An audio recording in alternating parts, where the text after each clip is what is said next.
అదే RTV app వార్తల్ని క్షణాల్లో చదివే అవకాశం ఉంటుంది. ఒక న్యూస్ పేపర్, ఒక టెలివిజన్ ఛానల్ మీ చేతుల్లో ఎప్పుడూ ఉంటాయి. ఆర్టీవీ రాజకీయ విశ్లేషణకు స్వాగతం. నేను మీ శ్రీనివాస్. రాష్ట్రంలో అసెంబ్లీ, పార్లమెంటు స్థానాలకు ఎన్నికలు ఒకే తరుణంలో జరుగుతున్న ఈ సమయంలో కూడా ప్రధాన పార్టీలు అభ్యర్థులపై ప్రత్యేక దృష్టి సారించడం జరిగింది. ఇప్పటికే వైసీపీ పార్టీ అభ్యర్థుల పేర్లు ఖరారు చేసిన ఈ పక్షంలో కూడా టీడీపీ ఆచితూచి అడుగులు వేసింది.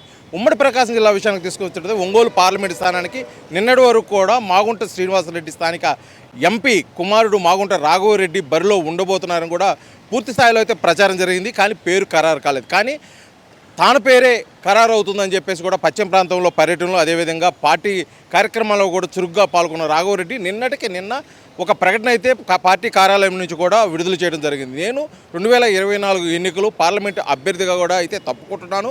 నా స్థానంలో మా తండ్రి మాగుంట శ్రీనివాసరెడ్డి మరోసారి పోటీలో ఉండబోతున్నానని చెప్పి కూడా ఒక ప్రకటన అయితే విడుదల చేశారు. ఈ ప్రకటన ఒకసారిగా ఉమ్మడి ప్రకాశం జిల్లాలో దావానంలో వ్యాపించిన ఈ వార్త కూడా సర్వతా చర్చ నిలుచుకుంది. ఎందుకంటే ఇప్పటి వరకు కూడా మాగుంట రాఘవరెడ్డి పార్లమెంటు అభ్యర్థిగా కూడా బరిలో ఉండబోతున్నారని చెప్పి అనుకున్న పార్టీ క్యాడర్కి, ముఖ్యంగా ఇప్పుడు మాగుంట శ్రీనివాసరెడ్డి పేరు మరోసారి తెర మీదకి రావడంతో కూడా ఒక పక్క ఆశ్చర్యానికి గురి చేసినప్పటికీ మరో పక్క ఆనందం అయితే పార్టీ శ్రేణులు వ్యక్తం చేస్తున్నారు. ఎందుకంటే ఇప్పటికే వైసీపీ నుంచి పార్లమెంట్ అభ్యర్థిగా చెవిరెడ్డి భాస్కర్ రెడ్డి పేరు ఖరారైన ఈ పక్షంలో కూడా చెవిరెడ్డి భాస్కర్ని రాజకీయంగా ఎదుర్కోవాలంటే మాగుంట రాఘవరెడ్డి అనుభవం సరిపోదు. ఖచ్చితంగా మాగుంట శ్రీనివాసులు రెడ్డి బరిలో ఉంటే మటుకి ఇక్కడ ఖచ్చితంగా విజయం సాధించవచ్చు అని చెప్పేసి పార్టీ అధిష్టానం, అదేవిధంగా నియోజకవర్గాల అభ్యర్థులు కూడా ఒక నిర్ణయానికి వచ్చి ఆ నిర్ణయం తెలియజేసిన పక్షంలో కూడా ఈ నిర్ణయం అధిష్టానం నుంచి వచ్చింది.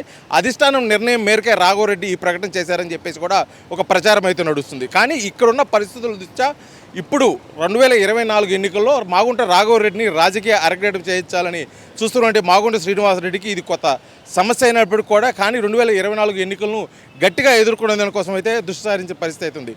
మరోపక్క ఇదే పరిస్థితుల్లో ఇప్పటికే తెలంగాణ నుండి ఎమ్మెల్సీ కవిత ఈడీలు కూడా లిక్కర్ స్కామ్లో కూడా అరెస్ట్ చేసిన పక్షంలో మరోసారి ఇప్పటికే బెయిల్ మీద ఉన్నటువంటి మాగుంట రాఘవరెడ్డి మరోసారి ఢిల్లీకి సంబంధించినటువంటి అధికారులు అరెస్ట్ చేసే అవకాశం ఉంది. అందుకే ఇది పార్టీపై ప్రభావం పడకుండా రానున్న 2024 ఎన్నికలు టీడీపీపై కూడా ఈ ప్రభావం లేకుండా చూసేందుకోసమే సున్నితంగా మాగుంట రాఘవరెడ్డిని పక్కకు పెట్టారు. ఆ స్థానంలో మాగుంట శ్రీనివాసరెడ్డిని బరిలోకి దించి ఖచ్చితంగా ఒంగోలు పార్లమెంట్ స్థానం టీడీపీ కైవసం చేసుకునే విధంగా, అదేవిధంగా ఆయా నియోజకవర్గాల్లో పార్టీ క్యాడర్ను బలోపేతం చేసేందుకోసం కూడా మాగుంట శ్రీనివాసరెడ్డి అయితే ఖచ్చితంగా బాగుంటుందని చెప్పేసి అధిష్టానం నిర్ణయించిన ఈ నేపథ్యంలో మాగుంట రాఘవరెడ్డి నిర్ణయం అయితే ఒక పక్క ఆ పార్టీకి కొంత ఆశ్చర్యానికి గురి చేసినప్పటికీ మరో పక్క అయితే పార్టీ క్యాడర్ కొత్త నూతన ఉత్సాహంతో అయితే మట్టికి ఉన్నారు. మాగుంట శ్రీనివాసరెడ్డి గతంలో 4 సార్లు చేస్తున్నారు. మరోసారి చేస్తే 5 సార్లు వరుసగా పార్లమెంట్ స్థానానికి పోటీ చేసిన ఘనత కూడా అతనికి ఉంటుంది. కాబట్టి ఆ ఘనత పోకుండా, ఎందుకంటే మాగుంట రాఘవరెడ్డికి వయసు ఉంది,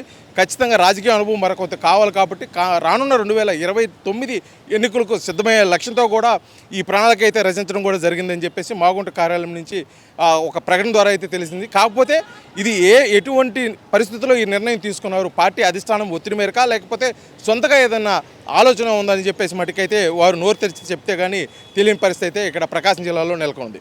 వీడియో జర్నలిస్ట్ లక్ష్మణ్తో శ్రీనివాస్, ఆర్టీవీ, ఒంగోలు, ప్రకాశం జిల్లా.